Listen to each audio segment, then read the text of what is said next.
That'll wake you up. Thanks, Michelle. First off, I want to apologize. I'm in this teleconferencing booth right now, and I have this really dramatic light. It's like right above me. So we're going to have some really intense shadows on my face, but unfortunately, there's not much I can do about that. So we'll have a very cinematic teleconference here. Can you hear me okay? Michelle, is this good? Volume? Okay. Awesome. So yeah, I'm a bit jealous of you all, actually. So I also partook in my first hackathon this year. So Stanford University holds their own hackathon. It's called Tree Hacks, and it's for 72 hours. It's held in every February of the year. And I hadn't done a hackathon before until this year. And the cool thing about our hackathon is that I received an HTC Vive, which was the developer edition. So it was the Vive Pre at the time. And it literally came the day of the start of the hackathon. So I got to unbox it at the hackathon, and we used it for our hack, which the weekend happened to be Valentine's Day. So we made a really dumb VR Valentine's Day app, which if any of you are really interested in, I can share. I think it's up on GitHub somewhere. So I urge you all to have fun, to not sleep. I know for my hackathon, we basically didn't sleep and stayed in the same room for 72 hours. So I hope you guys have just as much fun. And so today I'm going to be talking about the Crystal Reef, which you have half of there. Unfortunately, there's a second half to it, which is interactive. And I'll explain a little bit more on the logistics and the differences between the two. But for a couple different reasons, we weren't able to share it with you. But you will get to try the 360 video, which for those of you that haven't tried it yet, definitely get a chance to take a look at it after this talk today. So I'm going to be talking about a mix of both VR content creation and science storytelling today. So it will be a mix of kind of the nitty-gritty of how to make VR, what to kind of design your content for, and hopefully some of the lessons that you all can kind of avoid and take with you on this hackathon journey this weekend. So I have 10 lessons that I'm going to talk about today. I'm going to start by just kind of doing an overview of the Crystal Reef and kind of how it started, and then we'll dive into kind of some of the lessons from there. So a little bit about me. So in terms of my career background, so I actually had my first VR experience in 1995. It was on the Nintendo Virtual Boy, which at the time was a giant flop for Nintendo. So it had a few different games, and the way that the VR worked is that you set it up on your desk, and it didn't actually track your head, but you would lean into it, and you had a gamepad, and so you would just stare ahead, and you'd use the gamepad to interact with it. And so it wasn't technically VR because we weren't actually moving all that much. It was kind of like as if you were playing a video game on a 3D TV. But it only had two colors. It was red and black. And so it was called monochrome, which was the way that they could do 3D at the time.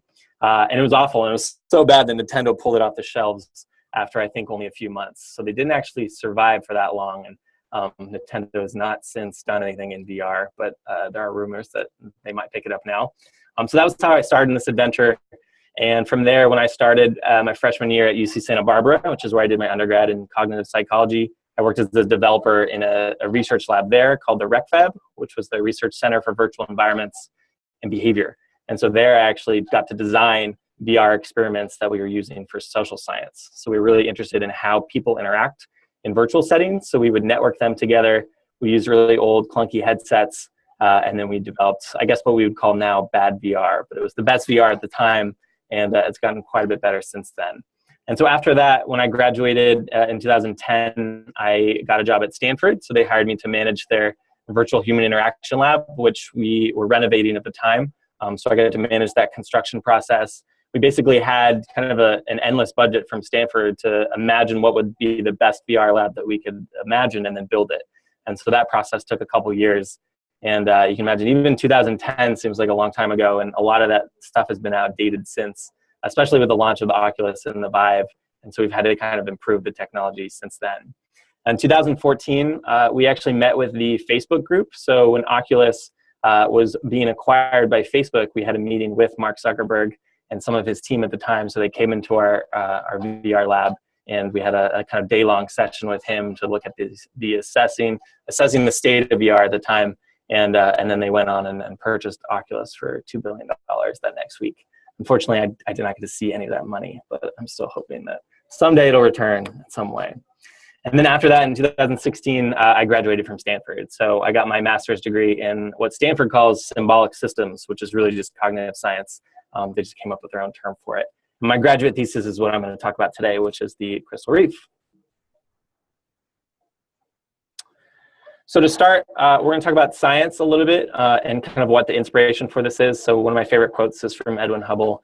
He says that equipped with his 5 senses, man explores the universe around him, and he calls the adventure science. And so when we talk about VR, we have to reflect on the fact that it's a perceptual experience, so that you're in this new kind of cognitive state where your eyes are seeing something that's virtual, your ears are hearing virtual sound, and to your brain, we still haven't evolved to the point where we can differentiate this from physical stimulus.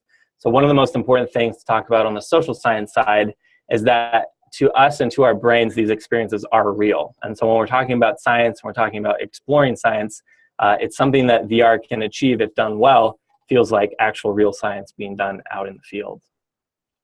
So the crystal reef was my graduate thesis. The idea actually came up out of a science story that we had collaborated with on another researcher at Stanford. And so we had heard about some of this work being done in climate change. And so there was a researcher, it was a marine biologist over in Italy that was studying this one specific reef. And so they found that there was this island off the coast of Naples, which had a very unique volcano and underwater chemistry. And so it acidifies and changes the water chemistry of the reef. And there's the scientist that has been going out and studying this for the last 4 years. And as soon as we started to meet with her and talk to her, we realized that this could be something that would be perfect for VR. And there's a lot of reasons that go into that, which I'll talk about a little bit later on the science side. But in terms of the experience itself, we wanted to actually create 2 different experiences. And the reason for that is that for this type of virtual reality, for what we call spherical 360-degree footage, we like to call it passive. And the reason for that is that on something like the Gear VR or Google Cardboard where you're holding it and you can look around, you get the sense that although you can interact with it a little bit, it's not fully interactive. So part of you wants to reach out and touch things, you want to grab things, you want something to change as you're moving in that environment, but you can't. Some people call this kind of fishbowl VR. Some people actually don't even call this VR at all. I think there's a lot of kind of bickering right now between the different VR communities about what defines virtual reality. And I think we can call this virtual reality, but I think it's helpful to frame it as cinematic film, or what we call spherical 360. And so the crystal reef, we wanted to be both because there was a lot of scenes and a lot of things about this reef that we thought would translate very well into capturing. And so the way that we did this is we used a 6-camera GoPro rig. We actually retrofitted it and we built custom lenses on it. And so when you bring one of these rigs underwater, what happens is that the fields of view of the cameras narrow a little bit. So the way that these cameras operate is that each camera needs to overlap with the adjacent camera, and then you can impose. But when you bring it underwater, it adds some additional problems. So you have to kind of add custom lenses on top of it. So we built a rig that we could take to Italy, and so that rig probably cost around, I think, $5,000 or $6,000.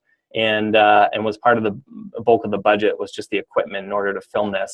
And then the rest of the budget was kind of sending me out to Italy to film the actual underwater content.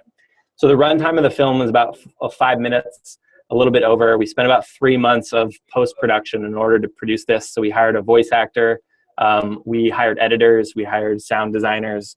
And so we actually had a team that we hired at a studio to help me with this. And we had a team at Stanford, but they weren't really movie content producers. You know, we're social scientists, we're behavioral scientists at V-Hill, but we're not filmmakers. And so for me, although I do have a loose background in film, and more so on the game development side, we really needed help to build this. And so that's kind of where a lot of the budget came in as well.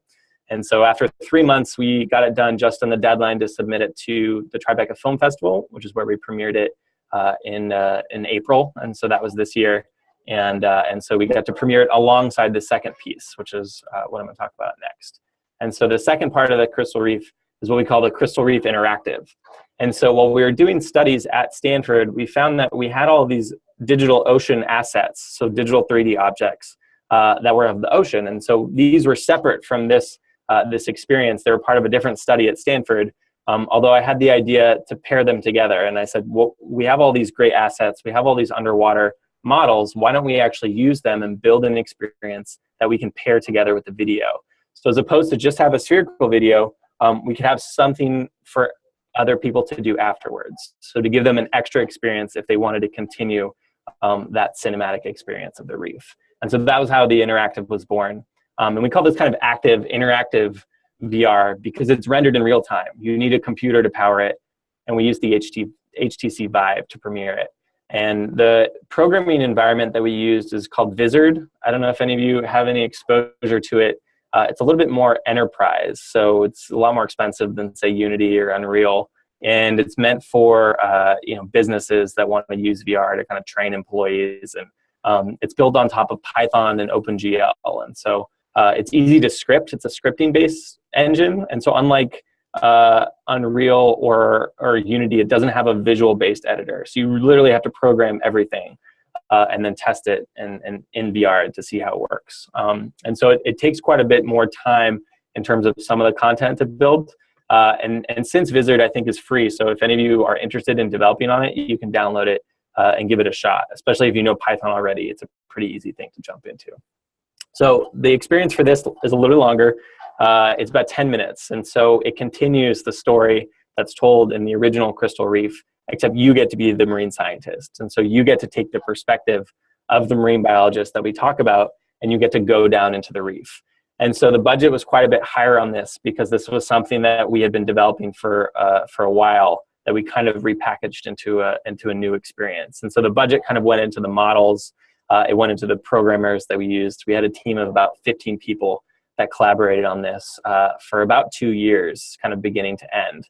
But that last 3 months of that 2 years is really what we turned into the experience. So that was when we really got into crunch time and used all the assets and some of the things we already had, and then built an experience out of that. And so this is something that's ongoing. When I say that this talk is a post-mortem, that's kind of a joke because game developers love to kind of give post-mortem talks whenever their game is done. The way that they see it is that as soon as a game is launched and out in the wild, it's essentially kind of dead to the game designers. There's always a team that's kind of pushing new content, although they do kind of like to just call it a post-mortem because they've kind of left it out of their hands. And so the Crystal Reef is kind of like that. So we did launch it at Tribeca, although we have a big version 2.0 that we're pushing right now, which fixes some of the bugs and kind of improves upon the experience. And so we're premiering that at the World Oceans. I think it's a Congress event in Washington, D.C., and that's led by John Kerry. And so it's going to be kind of a very policy-focused thing to focus on what climate change is and what we can do about it. So the narrative itself is set in Italy, and so I shot this on location with our spherical cameras, as well as took a lot of photo assets that we then used to convert into digital objects. And so by kind of using pictures of the reef itself, we were able to build a pretty kind of complete digital replica model of it. And then all of the spherical content, all the 360 footage that you see in the movie was shot there in Italy. So we used the 6-camera GoPro rig. It probably took about a week of full filming between 2 different trips. The challenging thing about this place in Italy is that visibility is not great. And so unlike other, say, more tropical reefs where you get a lot of light, there's not much light at this part of the reef. And so it took us a while to kind of just wait till a good day and then film the content that we needed. And the story focuses around Fiorenza McKelly. So Fia's in this picture here. She's getting ready to dive on one of our shoots. We have Pietro, who's our boat master diver at the time, probably the only master diver I've ever had that has wore a full denim suit on his shoots. Didn't speak any English, and I didn't speak much Italian, but we made it work. And we shot everything we needed to shoot. And so the really cool thing about this place in Italy, which is why we wanted to tell this story, is because of these underwater vents. And so if you look on the right here, what we have in this graph is we have an actual overhead view of the island. And so this island is off the coast of Naples. So you can kind of see where in Italy down here. It's called Ischia.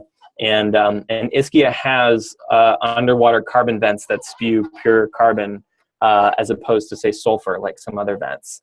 And so what happens is the chemistry of the water changes in a very gradient way.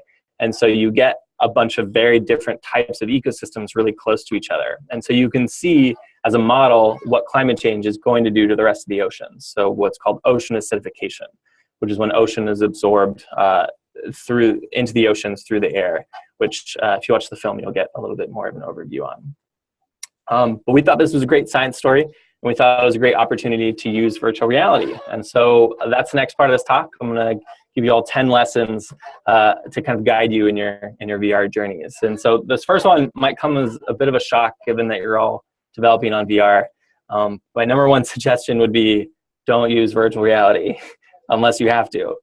Because there's a lot of situations, and I think what you see right now in the industry is people that are trying to use it maybe for solutions where it doesn't need to have a place in. And so the thing about VR now is it still does limit who your audience is, right? Because your audience needs to have a VR device, and so they need to have some way to view this content. And if they're viewing spherical 360 content, it's a little bit easier. More people have headsets. Some people have Samsung Gear VRs or Google Cardboards at home. But not too many people have Oculus Rifts or HTC Vives. So if you're building interactive content, who's going to actually use it? And there's a couple of recent studies online to kind of look at how many users are actually using this content.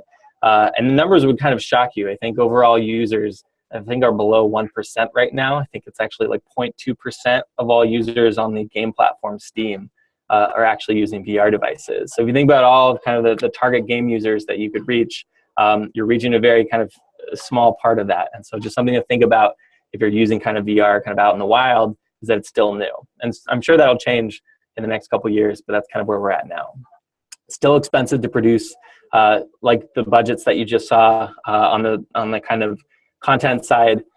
For spherical, the camera rigs are getting a little bit cheaper. There's a few consumer versions that you can buy, like I think the Ricoh Theta is one, and Samsung has their own 360 camera. So the content side is definitely getting easier to produce. On the interaction side, the game development engines are actually getting cheaper. So that's really helpful. So things like Unity, Unreal, you can download and tinker with for free, and also find a lot of open source models as well. So I think one of the biggest challenges for me in our hackathon when building VR content was just finding things to use that were fast and easy. And so there's quite a bit of a library online where you can kind of find things, and I'm sure you guys have links to that. But if not, I'd be happy to help out with that.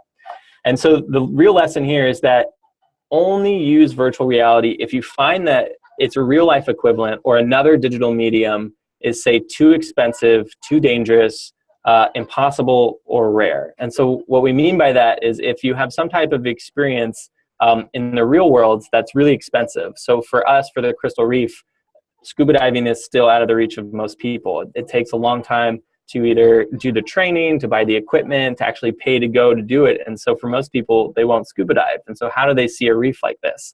Especially when you have to travel to Italy to see it.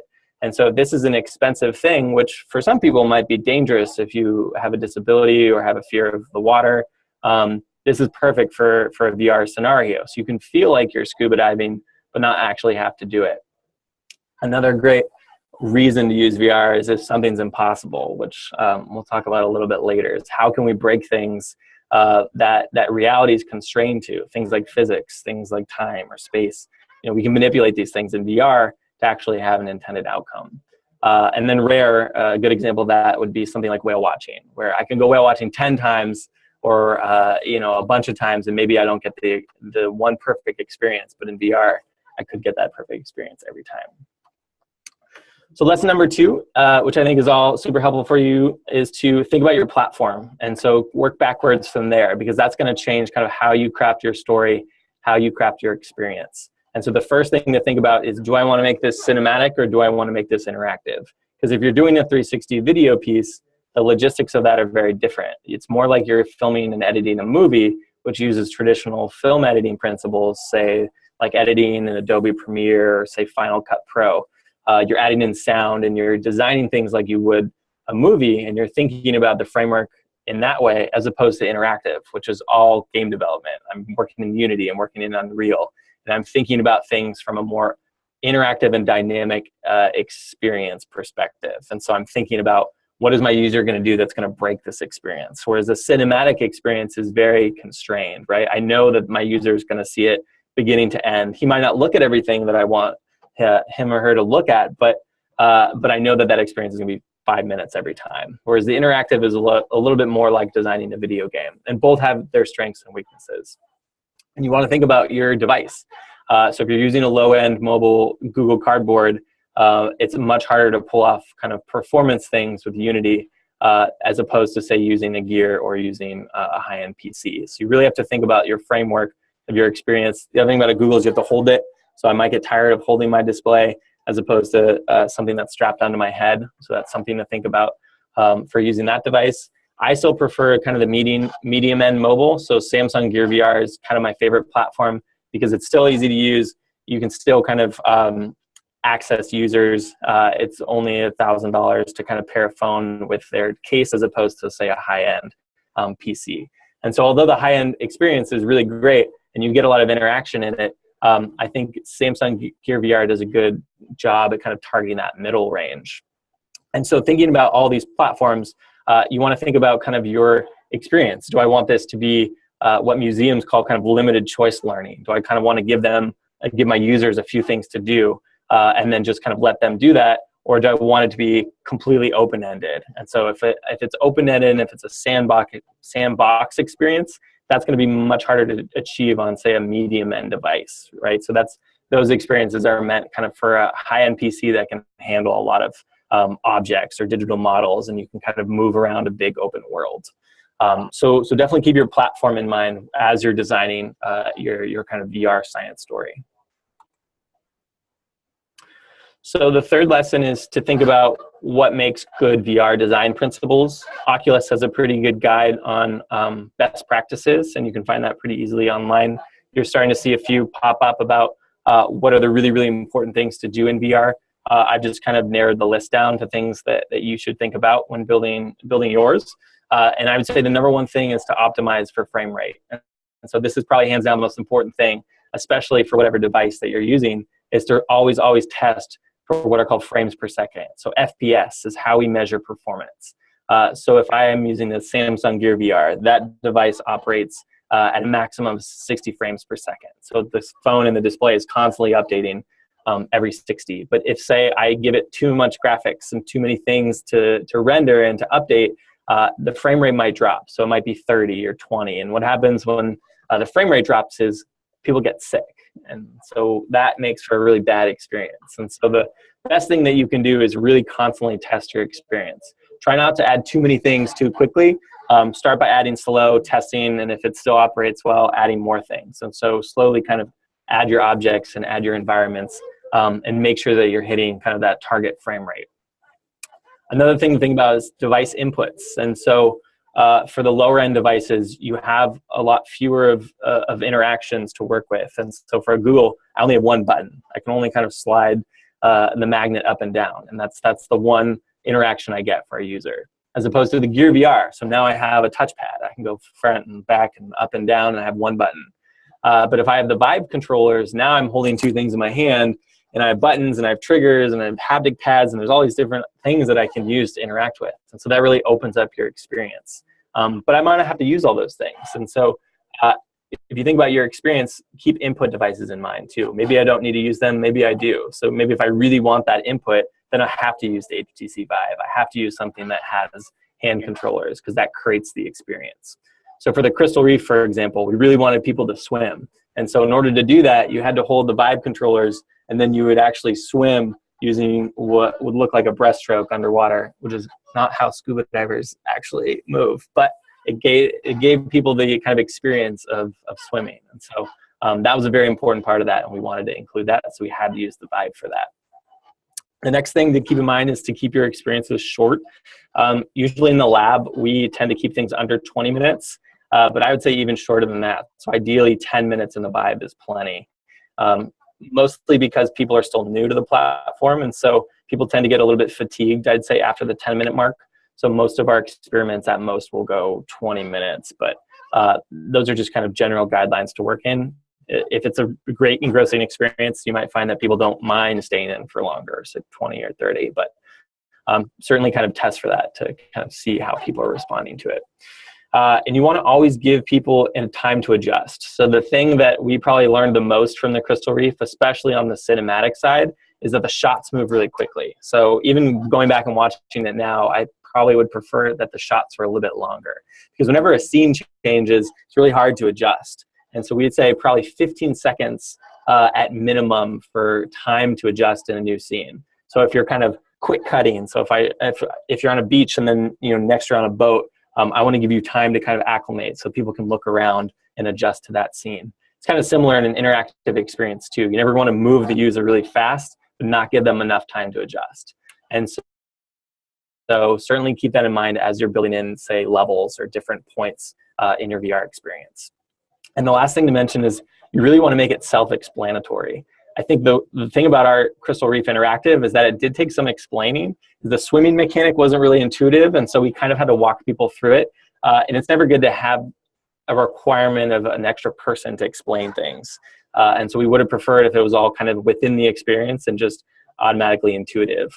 So that was a big learning lesson for us, is that you want to actually create either a tutorial or some type of instruction in the experience so someone can put on a headset and then just know what to do kind of right away. So definitely kind of allow for that introductory experience so people can kind of not be put in a place where they don't know what to do or how to interact. So you really want to set the bounds of what can I do in this environment.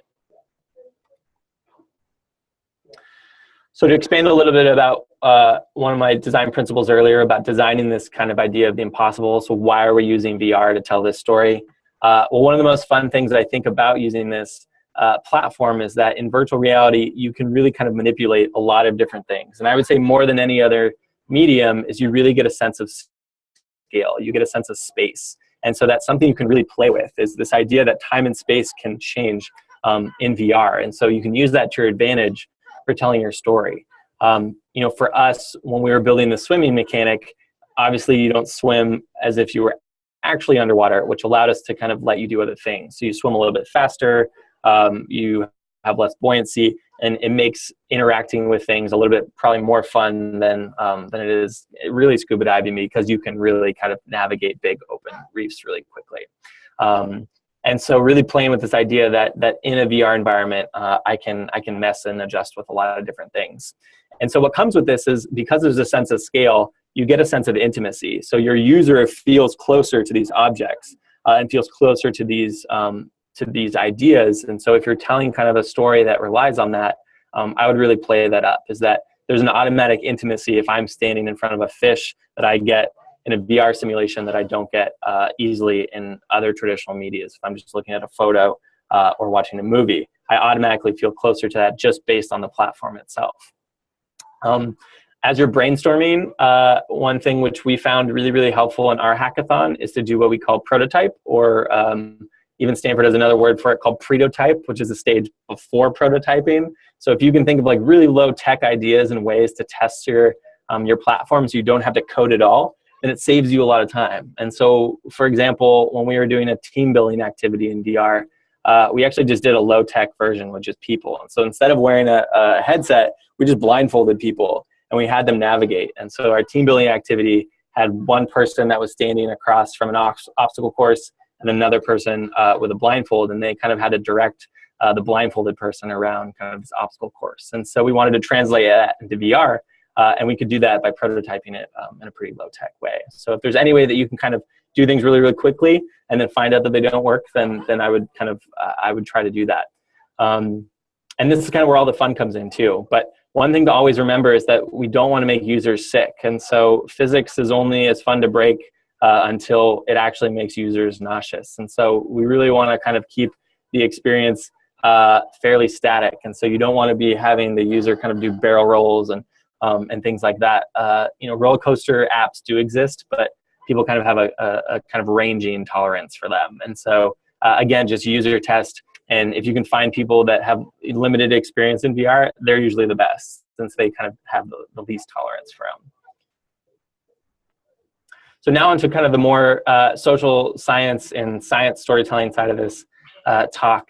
The biggest thing I think that came out of Crystal Reef was the fact that we really needed to be interdisciplinary when we were building its narrative. And so I have a background in social science and cognitive science, and so I've done more work in kind of the conservation psychology than the actual marine science. And so for us, what we needed to do is we needed to work with natural and marine scientists. And so I ended up taking a lot of marine science classes at Stanford, and one of my professors, I think, had a pretty good summary, a pretty good summary of kind of what a lot of, I think, scientists feel in order to kind of navigate a lot of these technical fields. And he said that in marine conservation, it's all about how many disciplines you speak. He said you don't need to be fluent in them all, but you do need to know enough to be able to order a beer. And so what he meant by that was that we can actually move between different types of sciences to be able to actually kind of craft effective stories from them. And so the natural sciences need to work with the social sciences. And so for our story, I think the hardest part was really just learning the marine science, at least for me. And so we luckily had a lot of good professors and kind of help within Stanford to do that. But don't be afraid to kind of jump between the two. So think about things from both perspectives. So if you're tackling kind of more of a messaging or education side, which we'll talk about now, then that might require some kind of more social science literature than natural science. And so when you're designing your science story, I would say that there's really two ways you go. So you can pick what we call an education route, or you can pick what's called a social marketing route. And so the differences between the two are if you just want to loosely kind of educate someone about a specific story. So for us, it was ocean acidification. So OA, as we call it, was really the kind of main thing that we wanted people to come away with this to know a little bit more about. But we didn't want them to take any specific measurable action against it. And so that's what we kind of call social marketing. And so by educating, we kind of reduce the barriers to those later behaviors, but it doesn't always necessarily do both. And so you can achieve both in your experience, but just remember that they do different things. And so for us, social marketing meant that we would understand who our audience was. And so if you know who your audience is, it makes it a lot easier to craft the behavior change you want out of them. But for us, this was at Tribeca. We didn't know who these people were. There's just strangers coming in, trying our experience. They could be any age. They could come from any background in terms of what they know about climate change. And so for us, we just wanted to loosely educate people about ocean acidification in general. So ocean acidification, if you were to think about it in a social marketing standpoint, would make people give some type of pledge. So for example, you might pledge to use less carbon, or you might pledge to, on the right here, I have a picture from an aquarium in San Francisco that had kids do pledges. And so when they learned about ocean acidification, they would give a pledge like, oh, I'm going to eat less meat. I'm going to only eat specific types of fish, or I'm going to be a vegetarian. And then that would kind of equate to different types of carbon outputs. And so that was the way that they created a specific kind of action that they were targeting to change. This lesson actually is one of my favorites. So this is a quote from George Marshall, who has a really great book called Don't Even Think About It, which is all about the psychology of climate change. And so what he says is to try your best to turn base data into emotional gold. And so when we're talking about science storytelling, we're talking about VR, it's really easy to kind of get lost in kind of the data and the numbers and to think, I'm just going to take something like a graph, or I'm going to take something like data, and I'm just going to create a 3D version of it. And so you can certainly do that and build something like a 3D infographic. But I think that kind of misses the point, is when we're crafting VR experiences, what we're talking about is we're talking about intimacy, and we're talking about kind of building what we call an affective experience. We're talking about making a more emotional connection to your topic. So if it's climate change, why not actually feel something different towards climate change? And so that was really the Crystal Reef as a narrative, is we wanted people to feel something a little bit differently towards the oceans. And so Ischia was a perfect place to build that visual metaphor. And so in this panel here, you can see an example of that. And you'll see this in the movie, is that there's a really big moment where you can compare what a healthy reef looks like in Ischia to an unhealthy reef. So on the left here, we have pretty healthy acidity, we have biodiversity, we have a lot of colors, and you can tell that it kind of looks like a healthy ecosystem. If you don't know anything about marine science, it looks kind of like a nice tropical reef. And on the right here, we have a highly acidified reef. And so this is what happens when a lot of carbon is absorbed by the ocean. So algae takes over, all the biodiversity dies, and this is what scientists call the ocean moonscape, which is kind of sadly what is happening to a lot of places. And so we wanted to build out this metaphor and really turn it into something emotional, as opposed to, say, just present people with data. And so scientists love to use slides like this one, where it's a lot of numbers, we have graphs, we've got a chart, we've got a heat map over here. I've got some larvae, which as a non-scientist, I don't know why we're talking specifically about this larva, but I'm sure it's something to do with kind of the acidity. And so you don't get a whole lot of emotion that comes from a slide like this. And that's really kind of where Iskia comes in really well, is we build a human narrative, which is something I would try to focus with your eco narrative. If you're telling a story about the climate, or telling a story about some type of science principle, try to tie it back to a human. Try to give people a scientist to root for or to connect to. And so that was really Fio in our film, as we wanted to craft a story around Fio's research so that you could dive with her, so you could kind of go through what she's doing on this reef. And so making that kind of human connection is pretty important towards the emotional side of this platform. And while telling this, I think there's also a danger in terms of balancing what comes out of that narrative. I think a lot of times in climate change, we find that there's a big kind of what people call doom and gloom messaging that comes out of that. It's really hard sometimes to feel like we have any type of kind of positive route that we can take. And so this amplifies in VR is if you kind of make this message come across, I think people are going to come out of the experience kind of very, very negatively in terms of thinking about hope and what can be done. And so I would highly suggest kind of thinking about this as a medium, as a more powerful and intimate experience, to hopefully kind of mitigate what we call the boomerang effect, which is when we're targeting a specific action where it actually backfires and makes maybe that action worse if we were intending to make it more positive. And so hopefully what you can do in your story is to kind of more inspire your user with this sense of success, or to give them some type of call of action where you're balancing hope with urgency. And we see this a lot in academic literature as well in terms of conservation psychology. Is you give people autonomy, so you give people control, or at least kind of the hope of control over what they can do to help. And I think that really kind of helps craft your science story. So in terms of ethics, in terms of talking about how we think about these narratives as behavior changing, which is what our lab has done. So the Virtual Human Interaction Lab has been studying VR on the sustainability side for about 20 years, since Jeremy kind of started actually at UCSB. And that's actually where I was working too. And so we both have a connection there, and kind of both moved on to Stanford to do a lot of this work. But we've been studying kind of how VR can be used to change behaviors. And so I think there's a lot of good that can come out of that, but also a lot of bad if you think about kind of who's in charge of that behavior change. And so when VR is thought about as this kind of cognitively new, powerful media form, what are the dangers of that if we're not acting pro-socially? If there's some type of interest at stake, if BP or some type of oil company is building this VR experience, what are they targeting their users to get out of? Do they want to more positively respond to their product? Do they want to be more okay with oil?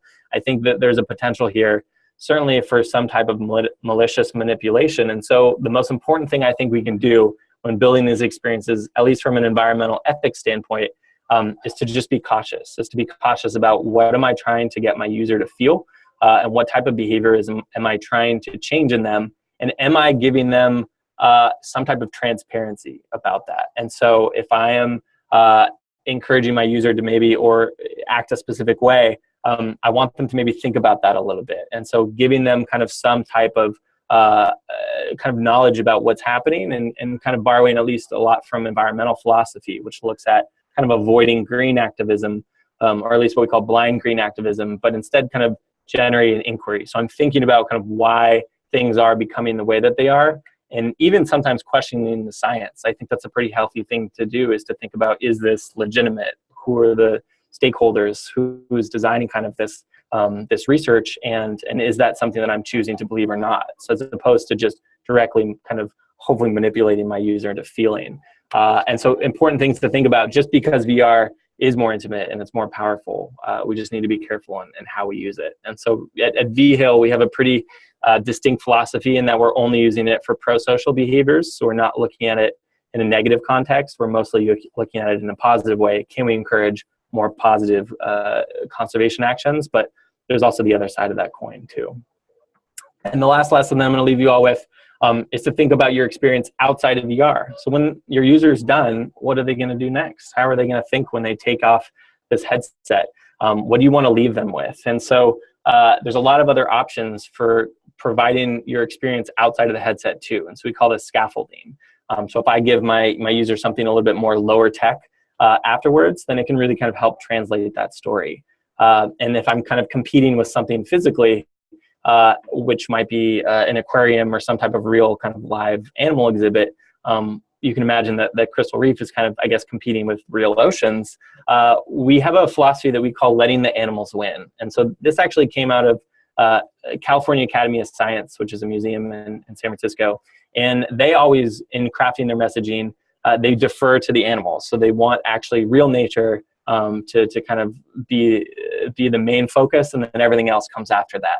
So you could think about your VR experience like that. It could be something that's sparking physical interest. It could be something that, you know, they do for 10 minutes, but then afterwards it kind of instigates something further. And so I think thinking about that and thinking about VR as that spark is a really helpful way to kind of frame your experiences, especially in a science and in a storytelling capacity.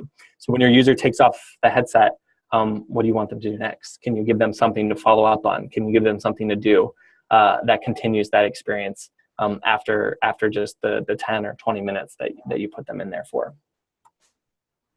So can we kind of extend this idea of this kind of real life aquarium or this real life educational kind of science story into something digital, but without replacing the need for it at all? And so I think this is kind of the balance that we need to kind of think about when kind of designing VR. So we have Palmer Luckey over here in a headset. This is kind of a famously photoshopped photo now. You can find him, I think, riding on dragons and all kinds of things now. And so this is kind of the experience we're designing for. But we don't want it to completely replace the real one. We want to kind of use it for its advantages. We want to use it to tell stories that maybe wouldn't be possible any other way. And so to kind of bring it back to reality too, and hopefully leave people with an experience that will kind of change their real life behaviors in a positive way. So before I open it for questions, I just wanted to kind of thank everybody involved in this process. This hasn't just been me, but this has been the Virtual Human Interaction Lab, and Jeremy Billinson's been my advisor, and Fio's my other marine advisor. And so we've been working on this stuff for quite a long time. And there's been a lot of people in that process. Also a lot of money. We've been funded kind of internally through Stanford and then through some foundation work to do this. And if any of you have any questions, feel free to get in touch with me. My email is up here. I'll also send maybe a summary of a lot of this to Michelle. So if you guys want to revisit some of these lessons, I'll maybe type up something a little bit more accessible from there. And then I'm on Twitter, and I also have a website if you want to check me out. So that concludes the talk. Thanks for listening. Wonderful. Thanks, Cody.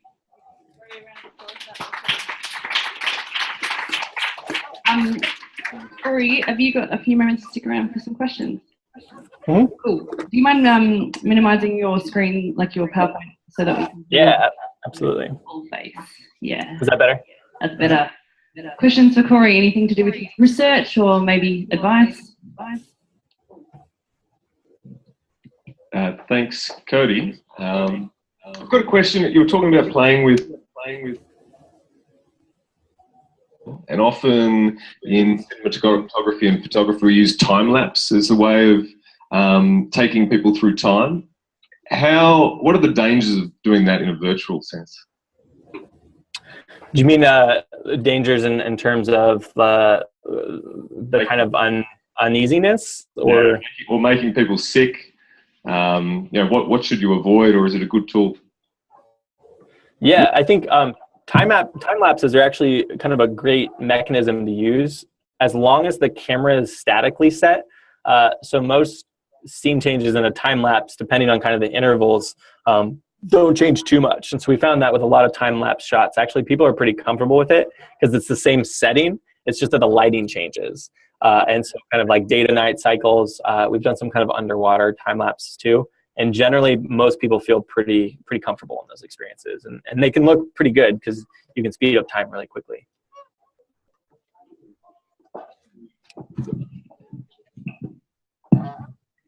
Hi. I was wondering, I was talking yesterday with a person, I have film background, so VR is pretty new to me. I was talking yesterday with a person that said that VR, I thought his point of view is really interesting. VR basically at the moment is mostly doing what we're doing in films, but in a more immersive medium. But we are not exploiting the potential of it. And you were talking about intimacy, and I've heard a lot of talking in regards to empathy. Now, how can we create a different sort of intimacy and a different sort of empathy and experience than what we are doing in film, because what I saw there with the with the Reef experience was super interesting. And my main experience is that it's really interesting, the depth of field and how you experience that in a way that really makes you feel that you're there. But other than that, I'm not finding the experience completely different. So I'm really interested in knowing what do you think is the potential of VR towards creating a different experience, that it's not just translating film to VR film. Yeah, I think there are a lot of different challenges in kind of in the filmmaking part, or what we call the cinematic part of VR. And I think it's important to think about when I talk about intimacy, some of the emotional costs to VR as well. And so I think that's one of its important just mechanisms, is that it's really hard to look away. If I'm wearing a headset, in the real world, it's very easy. If I'm watching a horror movie in a theater, I can close my eyes, look away, and I can do that in VR. But for a lot of reasons, people kind of forget. I think because it's so powerful that they feel immersed, and they almost forget like they can opt out. And so I think that framework of kind of opting in, opting out of the experience is something that because it's new, people forget. And so I think that's kind of where some of the intimacy comes from, is just that the platform itself it presents itself in a way where you forget that you can leave. And so because with a lot of, when we're talking about empathy experiences, and Chris Mill calls it the empathy machine, so there's a potential for it to kind of generate these new feelings. I think what people forget is that there's an emotional cost for that. And so when we're telling stories, that a lot of times, because it does feel a little bit closer and harder to escape, is that sometimes for some narratives, that's not always a good thing. And so that kind of comes back to balancing that sense of hope with the sense of urgency. Is you have to think about the story that you're telling. Is it something that actually might be too powerful for people to take in, and might that actually backfire and kind of create a negative experience? And we've seen that in some of our research, actually. So we've done a lot of empathy work in kind of racism and gender stereotyping, and we do this thing in the lab where you have a virtual mirror, and you look back into the mirror and you see yourself reflected in what's what we call body transference, where you can actually become someone else. And sometimes we'll manipulate, what you look like.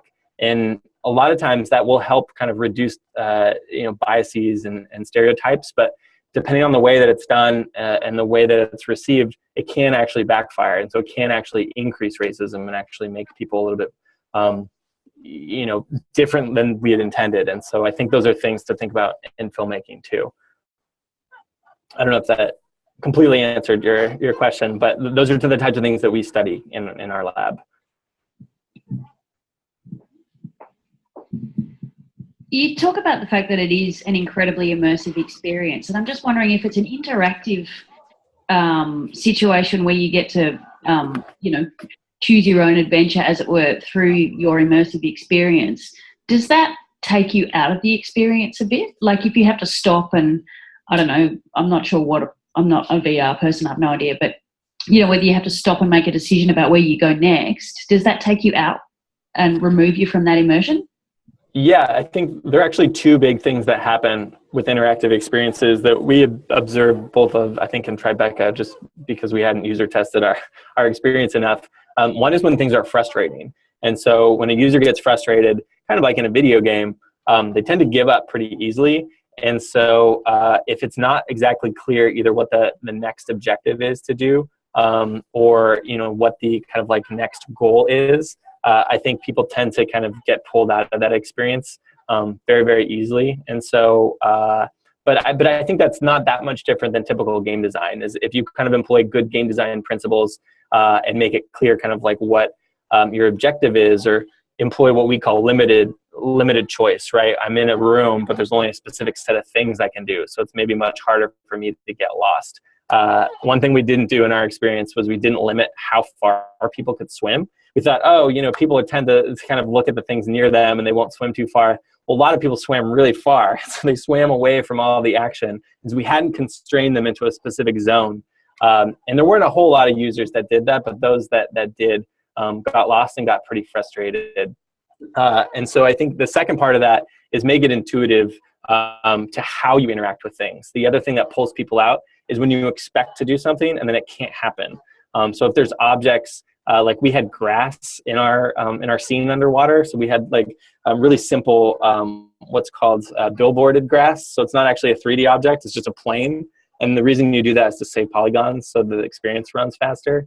So we planed all this grass, but then what we found is people really wanted to grab and interact with the grass, and so that frustrated people more than anything else. Surprisingly, it was just that they couldn't grab and pick up grass, and so that pulled them out of the experience.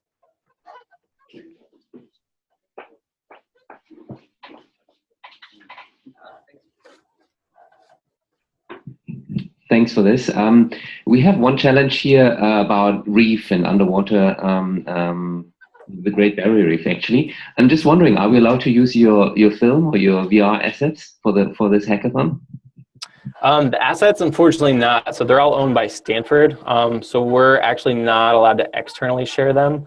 I guess what I would suggest is that there are a few kind of open source model libraries. And so when I did our hackathon, I did find a couple sets of libraries where you can kind of download things for free. Unity has a store too, where you can pull a lot of things, but unfortunately due to funding restrictions, we're not allowed to share any of our assets for free. Cody, if you could Skype me some links to those open model data sources, that would be awesome. Yeah, and sounds too. Sounds are the other thing I think were most challenging for us when we were hacking away, is that we also, we don't own licensing to some of the sounds and music, so we had to piece those together kind of from royalty-free places. Sorry I missed most of your talk. Transit stuff are terrible here. I live in Torquay, mate. Yeah, so you were talking before about game design. How many like traditional game design techniques do you employ, like lighting, leading the player through a level? Like what sort of like traditional game design do you apply to your experiences? Yeah, I think a lot of traditionally storytelling-based games port over very well to VR. Basically, any type of environment where you're not moving that far that fast. So games like Skyrim or any of these open-ended world games, you just can't do that in VR. We attempted to by giving you the ability to swim, which means physically I'm not moving that much. But if I have an HTC Vive, I only have a few feet that I get to work around and walk in. But there are a lot of games that are kind of similarly based, where they kind of put you in a room-based environment, and then you kind of move on between the story through there. So in terms of narrative, I feel like there's quite a few, I think, that have become popular lately that are kind of more storytelling-based games, which are a little bit more what we call on rails, right? They kind of move you through. You can kind of choose left or right, but sometimes you end up in the same place. So those I feel like port over very well in terms of story. In terms of the technical details of game development, I feel like a lot of it is similar. The only thing is performance. And so because you're rendering in stereoscopic 3D on a Vive at 90 frames per second, so you're essentially rendering your game engine at 180 frames, lighting becomes very difficult to do. So not every type of shadow ray tracing that you're used to translates into a VR experience. So if you're using especially Unreal is a really performance-heavy engine, and so you end up turning off a lot of the features. Like I have to turn off lens flares and like bloom and a lot of the really heavy graphics options because of the rendering performances. And so we find that as opposed to kind of maybe other types of game design, you kind of have to turn everything off and then slowly add it back. So when you're designing your levels, I would think about things like that.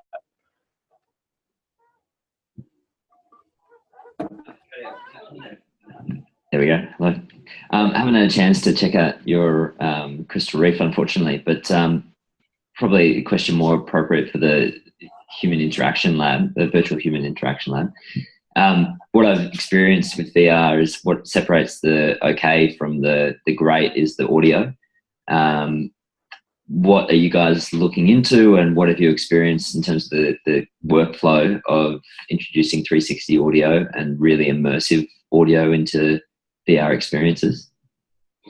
Yeah, it's what we call kind of binaural, or sometimes ambisonic is another word for kind of surround sound audio that moves with you. I think the most important thing about VR with sound design, especially if you're in a game engine on the interactive side, is that it's really easy for you to track the head movements, right? So if I have a sound that's coming from a direction, and if I turn my head, that sound should get louder because my ear is receiving it. And so, so Oculus has a pretty good audio SDK that's built into it. I think it gets much more challenging with filmmaking. So for cinematic VR, and the reason for that is that on the playback side, depending on what your platform is, you don't always have a guarantee of what type of rendering engine is playing back your video. And so there's a lot of companies like Dolby and these third-party audio SDKs that are building engines to play back audio, but they're not built into the video players. And so even if I design really, really good kind of ambisonic stereo and mix it for VR, it might not play back. It just might not be in whatever app someone's using. And so I think there's like a big disparity there currently in the platforms of playback. But if someone's using a game engine, so if you're using Unity or Unreal, most of that stuff is supported. So any type of like 3D audio within my environment, automatically just based on their SDKs ports over really well. So you don't have to do too much other than the traditional work that goes into audio design, which is just the better quality audio files you have and sound files, the better the experience. So if you're capturing stuff, unfortunately, all the free stuff online isn't as good as if you pay a studio to do it.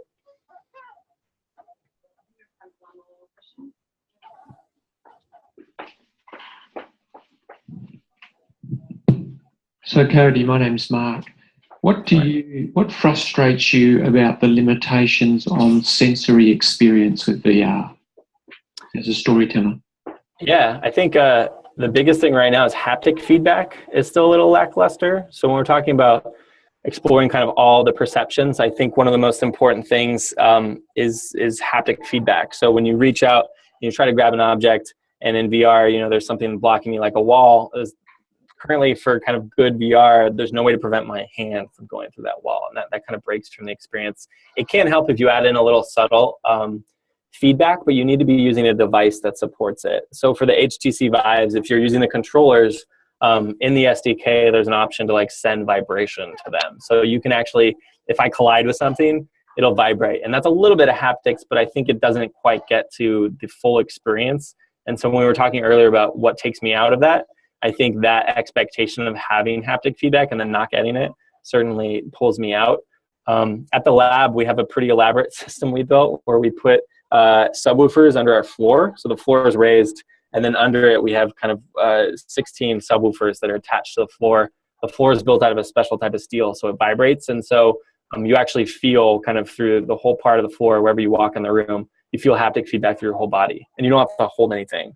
So you get kind of a little subtle haptic feedback that really kind of plays into the experience. And so we do things like earthquake simulators, and we have some fun demos that use it. But I think for a normal user, that would be a difficult expectation to have, this custom floor in your living room. Awesome. All right, we might have to end it there because it's getting late, I know, for you, Cody. Thank you so much again for your time. And I just want to pick up on one of the things you said, which was prototype. I really like this idea of like just testing your little ideas. So, you can do simple things like blindfold people and see what that experience looks like. So, think about how you can do that throughout the weekend. Test your ideas. And thanks a lot for your awesome advice. And yeah, if you can share those resources that you have, I'm sure people will find them very useful over the weekend. It's actually all been recorded, and I will send you a video. Excellent. Thank you so much, Cody. Have a good night. Sounds great. Have fun, everyone.